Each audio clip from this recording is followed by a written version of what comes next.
Hey everyone, either welcome back or welcome to my channel. And in today's video, I want to talk about how IIH and being diagnosed with this condition can impact relationships. And unfortunately, this isn't always in a positive way. So before I get into any more details, time for the intro. Hey everyone, my name is Ashley Stewart. Back in 2018, I was diagnosed with IIH. The long form of this name is called idiopathic intracranial hypertension. Some of you may also know this condition by its older names, either pseudotumor cerebri or benign intracranial hypertension. So if you're curious to learn more about what it's like to live with this condition, or what those of us living with this condition would like you to know, then I strongly encourage you to watch on. Don't forget to subscribe and click that notification bell down below so that you get updated about further videos.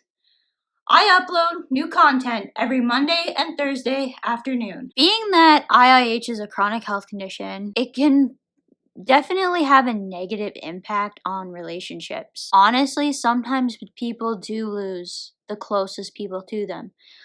I don't know, I wasn't in a relationship at the time I was diagnosed, but I do know that sometimes relationships can end because of going through a condition like this.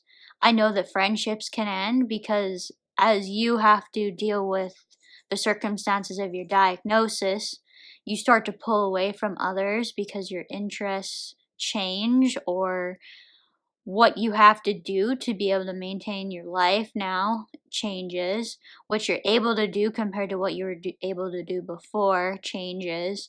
So an example of this is, like I said in my workout video, with different ways that you have to try and work out. Maybe you were doing that in a group and you had really, really close friends. The only reason really that you were hanging out with these people was because you were sharing that group activity.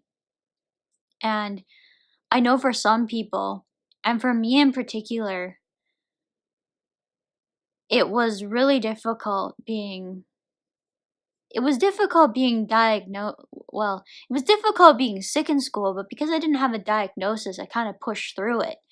So now I kind of look back and go, I wonder what would have happened. But, you can't focus on the past too much either, because you just don't know. Like, you're looking back on something and you just don't know how the other pathway would have held out. I know though that relationships can end. It's why I did a relationships video on IIH. I did a really long time ago.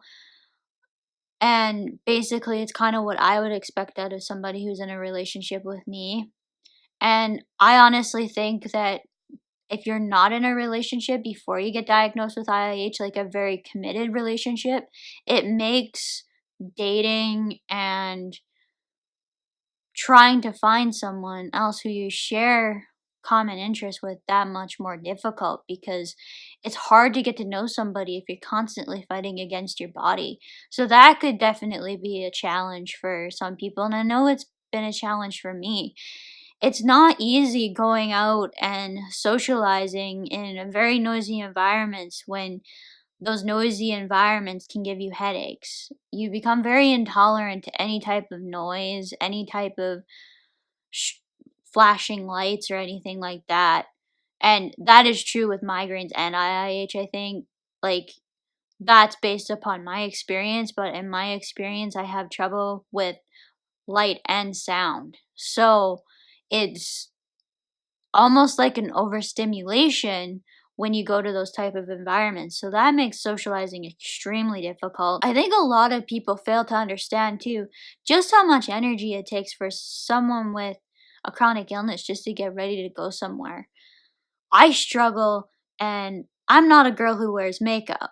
So I can only imagine what it must be like for the women who want to wear makeup and have that as an integral part of their life, where they want to wear makeup when they go out somewhere. I think a lot of this relationships issue has a lot to do with people not understanding exactly what the symptoms are. So for example, when you're dealing with headaches, dizziness, double vision, or blurred vision, those are only things that you as a person are experiencing.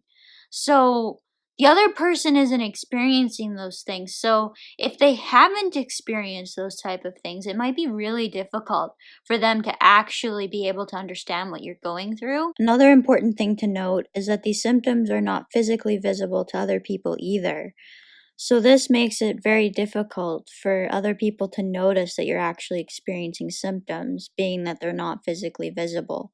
You can't really know when someone is experiencing symptoms like dizziness or double vision or a headache unless they actually tell you that they are. I honestly think one of the biggest issues that I have is that people see me on social media.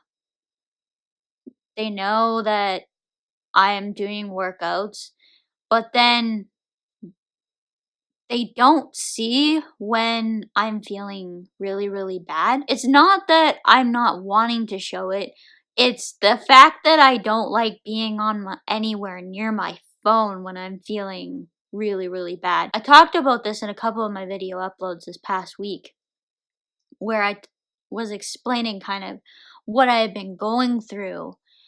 And I hardly touched my phone for like 2.5-ish days. I was on there enough to keep up with the stuff that I think is bare minimum to keep up with. But other than that, I wasn't actively making content on social media. My one exception to this was my YouTube videos. So I make and have a schedule on YouTube to keep me from missing uploads. And I nearly missed the one last Monday because of the way I was feeling.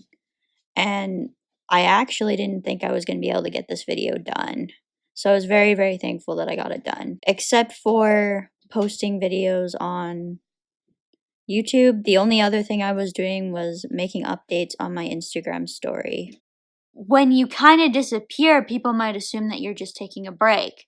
But usually, if I am quieter on social media or not making content, it usually means that I'm not feeling well. I don't like to be near my phone because the bright lights make my headaches worse. And honestly, when you get really, really bad, all you want to do is lie in bed. The relationships and how chronic illness really affects relationships. Now, whether it be with your very, very close family, or whether it be with partners, whether it be with close friends, it really, really baffles my mind.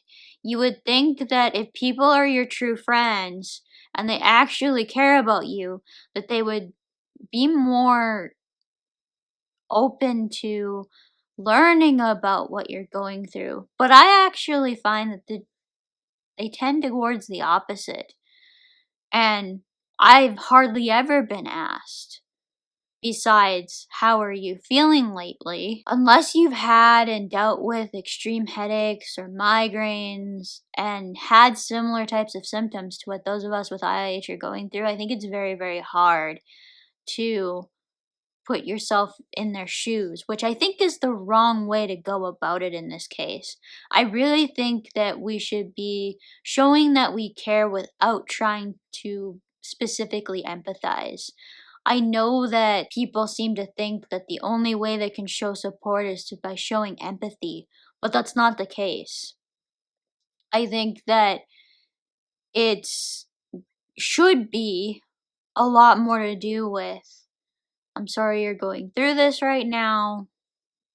Is there anything I can do to help you out or make it better? I think is a better way to go about that. My best piece of advice in this case would be to ask a lot of questions and ask some of the basic questions. So, like, what is IIH? What are the symptoms that you generally experience? What are the medications that you're on and why? Kind of those kind of questions. And depending on your level of understanding of medicine and all of that, I generally do take it to different levels depending on your background. So somebody who has never had any experience will get a more basic definition, and somebody who's had more experience, I generally might turn the question on them and go, well, what do you think it means? So I think by showing that you're asking these questions, I think, is the best way to show that you are curious beyond the surface level of trying to do empathizing. And it's really, really hard to empathize with this condition because of the pain subjectivity involved with it. So, if you've never had a really intense headache, it's really hard to relate to something like that. IIH is such an emotional roller coaster. I'm actually going to be doing a video on how much of a roller coaster this can be. It reminds me very much of the roller coaster that I went through with my biochemistry degree, because that was a roller coaster of emotions as well. One day you're feeling really, really good, you're doing really, really well. The next, you have something happen and just everything takes a negative turn. And it's not really about how deeply upset you get about those negative turns, but how you bounce back from them in the end, which is what I want to get into in that video. That'll be later this month that I do that. If you guys have any questions or comments that you'd like to add to this video, please feel free to leave a comment down below. And as for now, that's it for today. Bye, everyone.